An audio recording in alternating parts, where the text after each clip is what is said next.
एक बार की बात है। एक रियासत के मंत्री ने राजा को अपनी बेटी के विवाह समारोह में निमंत्रित किया।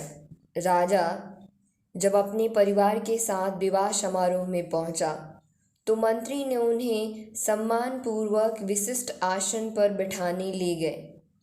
तो मंत्री को ये देखकर बहुत लज्जित हुआ कि सफाई कर्मी वहाँ बैठा हुआ था।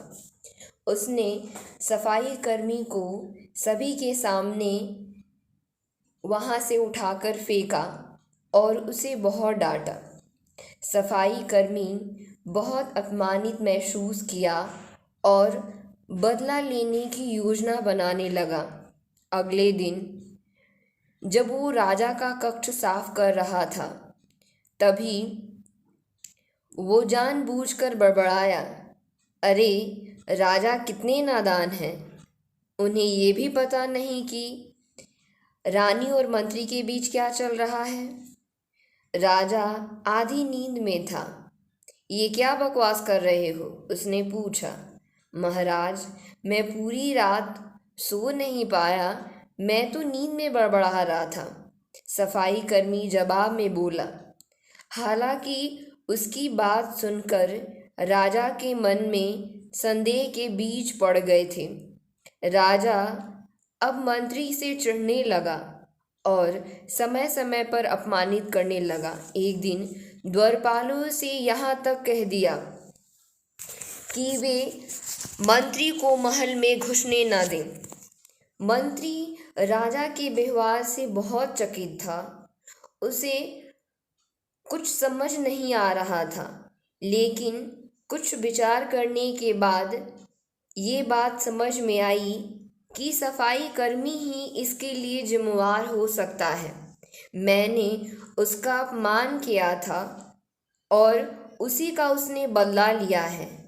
अब उसे दोबारा प्रसन्न करना होगा, तभी वो राजा की नज़रों में मेरा दोबारा सम्मान दिला सकता है। मंत्री ने सफाई कर्मी को अपने घर पर आने का निमंत्रण दिया और कहा, मेरे दोस्त, मुझे माफ़ कर दो। मैंने तुम्हारा अपमान किया था।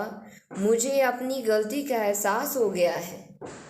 इन सुंदर कपड़ों को उपहार के रूप में ग्रहण करो और चलो मेरे साथ भोजन करो।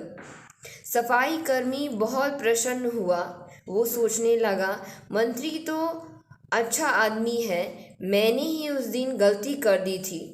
अब सफाई कर्मी प्रसन्न था और प्रयास करने लगा कि मंत्री के बारे में राजा की धारणा बदल जाए। एक बार जब वो राजा के कक्ष में गया तो राजा सो रहा था। वो बड़बड़ाने लगा, अरे राजा का तो दासी के साथ प्रेम संबंध है, बड़ी लज्जा की बात है।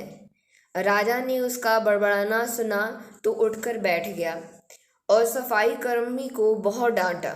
सफाई कर्मी बोला, क्षमा कर दे महाराज, मैं पूरी रात सो नहीं पाया, इसीलिए मैं नींद में बड़बड़ा रहा था। राजा को उस दिन अपनी गलती समझ में आ गई। इस तरह के अफवाह के चक्कर में आकर उसने अच्छे सलाहकार की अनदेखी शुरू कर दी थी। राजा ने मंत्री को बुलाया और वे फिर से मित्र बन गए।